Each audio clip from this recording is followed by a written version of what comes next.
Assalamualaikum warahmatullahi wabarakatuh. Perkenalkan, nama saya Budi Syaniago, NIM 811419005. Perkenalkan, saya Rizky Mulyani Slamet, NIM 81111902024. Saya Greta Alfa Lakbatna, NIM 81111419035. Perkenalkan, nama saya Heni Rosida, NIM 811419037. Saya Siti Utamirtosari, NIM 81114199038. Baiklah, pada kesempatan kali ini kami akan menyampaikan hasil kerja kelompok kami, yaitu review jurnal tentang lembaga jaminan fidusia dengan objek yaitu hak cipta. Tugas ini bertujuan sebagai pemenuhan tugas mata kuliah hukum jaminan. Hasil dari review jurnal ini dilakukan berdasarkan dari 3 jurnal, di mana pada kesempatan kali ini saya akan menyampaikan hasil review berdasarkan jurnal yang pertama. Dimulai dari identitas jurnal, judul jurnal yaitu penggunaan hak cipta sebagai objek jaminan fidusia.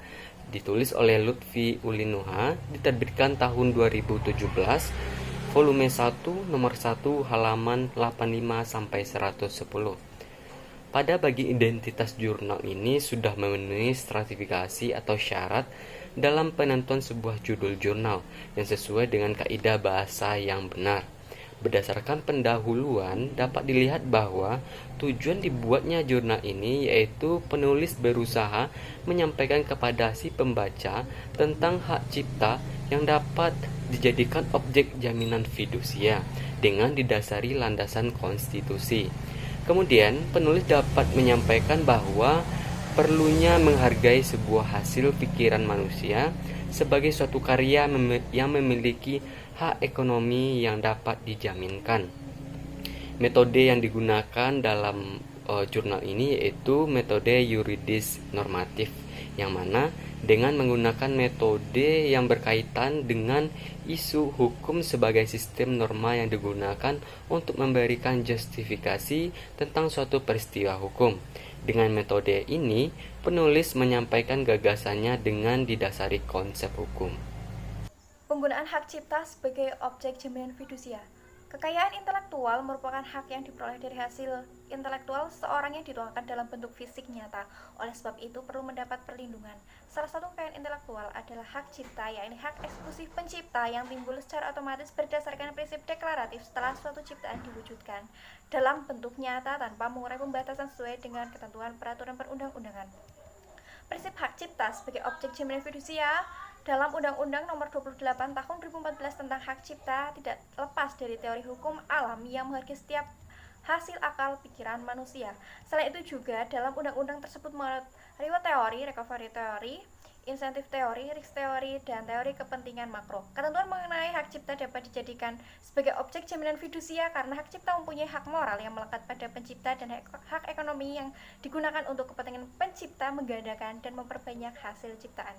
Selain itu, hak cipta merupakan benda bergerak yang tidak berwujud sebagaimana dijelaskan dalam pasal 16 ayat 1 Undang-Undang Nomor 28 Tahun 2014 tentang hak cipta, dan dipertegas dalam pasal 16 ayat 3 bahwa hak cipta dapat dijadikan sebagai objek jaminan fidusia.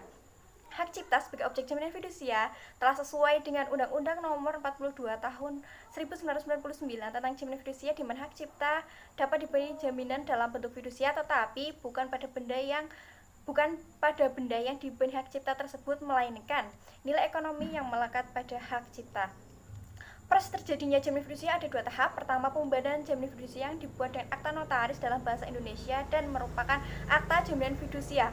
Kedua, pendaftaran jaminan fidusia untuk melahirkan jaminan fidusia bagi penerima fidusia, memberikan kepastian kepada kreditur lain mengenai benda yang dibebani jaminan fidusia, dan membuat menjadi kreditur preferen serta memenuhi asas publisitas. Hapusnya jaminan fidusia dapat terjadi karena hapusnya utang yang dijamin dengan fidusia, pelepasan hak atas jaminan fidusia oleh penfidusia, atau musnahnya benda yang menjadi objek jaminan fidusia. Selanjutnya, penerima fidusia memberitahukan kepada kantor pendaftaran fidusia agar pencatatan jaminan fidusia dari buku daftar fidusia dicoret dan diterbitkan sertifikat jaminan fidusia tersebut tidak berlaku lagi. Apabila debitur cedera janji, maka eksekusi jaminan fidusia dapat dilakukan dengan 3 cara. Yang pertama, pelaksanaan titel eksekutorial oleh penerima fidusia. Yang kedua, penjualan benda yang menjadi objek jaminan fidusia atas kekuasaan penerima fidusia sendiri melalui pelelangan umum, serta mengambil pelunasan piutangnya dari hasil penjualan. Dan yang ketiga, penjualan di bawah tangannya dilakukan berdasarkan kesepakatan pemberi dan penerima fidusia jika dengan cara itu dapat diperoleh harga tertinggi yang menguntungkan para pihak. Pemberi fidusia wajib menyerahkan benda yang menjadi objek jaminan fidusia dalam rangka pelaksanaan eksekusi jaminan fidusia. Selanjutnya yaitu jurnal yang kedua, berjudul Perkembangan Objek Jaminan Fidusia berkaitan dengan hak cipta sebagai objek jaminan fidusia. Lembaga jaminan fidusia merupakan suatu lembaga hak jaminan yang bersifat kebendaan yang memberikan kedudukan yang diutamakan kepada penerima fidusia terhadap kreditur lain. Perjanjian fidusia menimbulkan adanya suatu hak yang bersifat zakelig, yang artinya hak yang diperoleh penerima fidusia merupakan hak kebendaan sehingga dapat dipertahankan. Selanjutnya yaitu dasar hukum jaminan fidusia. Yang pertama, Undang-Undang Nomor 42 Tahun 1999 tentang jaminan fidusia. 2. Undang-Undang Nomor 4 Tahun 1996 tentang hak tanggungan yang berada dalam penguasaan pemberi fidusia. Yang ketiga yaitu pasal 1313 KUH Perdata. Kemudian yaitu hak cipta. Hak cipta diatur dalam Undang-Undang Nomor 19 Tahun 2002 yang kemudian diubah menjadi Undang-Undang Nomor 28 Tahun 2014 tentang hak cipta. Menurut undang-undang ini, hak cipta merupakan sebuah hak eksklusif penciptaan yang timbul secara otomatis berdasarkan prinsip deklaratif setelah ciptaan tersebut diwujudkan dalam bentuk nyata, tanpa mengurangi batasan yang sesuai dengan ketentuan perundang-undangan. Macam-macam hak cipta dibagi menjadi 2. 1. Hak ekonomi atau economy rights merupakan hak untuk mendapatkan manfaat ekonomi atas ciptaan suatu produk terkait. Yang kedua yaitu hak moral atau moral rights merupakan hak yang melekat pada penciptanya yang tidak dapat dihilangkan tanpa alasan apapun meskipun telah dialihkan. Prosedur pendaftaran karya cipta sebagai objek jaminan fidusia. Hak cipta dapat dijadikan sebagai objek jaminan fidusia dengan melalui pendaftaran agar pencipta memiliki sertifikat hak cipta sebagai bukti autentik suatu ciptaan atau karya. Pendaftaran suatu hak cipta sebagai objek jaminan fidusia mengacu pada ketentuan pendaftaran fidusia, yaitu yang pertama, benda yang dibebani dengan jaminan fidusia wajib didaftarkan.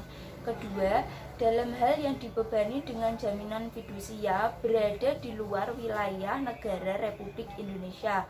Yang ketiga, pendaftaran jaminan fidusia dilakukan di kantor fidusia. 4, yakni pernyataan pendaftaran fidusia mencakup A. Identitas pemberi dan penerima fidusia, B. Tanggal, nomor akte jaminan fidusia, nama, tempat kedudukan notaris yang membuat akte fidusia. C. Data perjanjian pokok yang dijaminkan. D. Uraian mengenai benda yang menjadi objek jaminan fidusia. E. Nilai penjamin. Dan F. Nilai benda yang menjadi objek jaminan fidusia. Prosedur pendaftaran yang selanjutnya yaitu 5. Kantor pendaftaran fidusia mencatat jaminan fidusia dalam buku daftar fidusia pada tanggal yang sama dengan tanggal penerimaan permohonan pendaftaran. 6. Dalam sertifikat jaminan fidusia sebagaimana dimaksud dalam pasal 14 ayat 1 dicantumkan kata-kata demi keadilan berdasarkan ketuhanan Yang Maha Esa. Permohonan pendaftaran jaminan fidusia diajukan dalam jangka waktu paling lama 30 hari. Bukti pendaftaran fidusia memuat nomor pendaftaran, tanggal pengisian aplikasi, nama pemohon, nama kantor pendaftaran fidusia, jenis permohonan, dan biaya pendaftaran jaminan fidusia. Namun, setelah dikeluarkannya Peraturan Menteri Hukum dan Hak Asasi Manusia Nomor 10 Tahun 2013 tentang tata cara pendaftaran jaminan fidusia secara elektronik, maka pendaftaran jaminan fidusia yang awalnya hanya bisa dilakukan secara langsung di kantor fidusia kini dapat dilakukan secara online melalui website resmi. Baik, di sini saya akan menjelaskan materi mengenai objek jaminan fidusia. Namun, kesempatan saya di sini, saya akan menjelaskan lebih spesifik mengenai objek jaminan fidusia, yaitu berupa royalti hak cipta. Dalam hal ini, yang dijadikan objek yaitu karya, sebuah karya, yaitu berupa buku. Adapun jurnal ini yaitu diperoleh dari jurnal masalah-masalah hukum yang diterbitkan oleh Universitas Diponegoro dengan penulis Djoko Hadisantoso dengan Agung Sujatmiko. Pembahasan pertama yaitu di sini dijelaskan mengenai karakteristik royalti hak cipta sebagai jaminan fidusia. Royalti merupakan aset yang tidak berwujud yang berisi klaim atas tagihan uang di masa yang akan datang yang dapat diasumsikan sebagai aset keuangan. Aset adalah suatu hal yang bernilai ekonomis yang dimiliki oleh penulis buku berupa uang yang dari presentase harga jual buku dikalikan dengan jumlah buku yang terjual. Royalti memiliki nilai ekonomis tersebut sehingga termasuk karakteristik suatu benda yang dapat digunakan sebagai objek jaminan hutang. Benda tersebut dapat dijual apabila mempunyai nilai ekonomis dapat dipindah tangankan. Dalam artian, apabila suatu saat pihak debitor tidak dapat melunasi utangnya, benda tersebut dapat dijual oleh bank. Adapun karakteristik royalti hak cipta sendiri yaitu yang pertama, berlaku seumur hidup penulis ditambah 70 tahun setelah penulisnya meninggal, terhitung mulai tanggal 1 Januari tahun berikutnya, sebagaimana digunakan dasar melalui Undang-Undang Nomor 28 Tahun 2014 tentang hak cipta. Yang kedua, value yang selalu bertambah apabila cetakan satu buku tersebut habis. Untuk cetakan kedua biasanya ada penyempurnaan. Harga buku pun dipastikan akan lebih mahal. Yang ketiga, dapat menghasilkan beberapa royalti lainnya.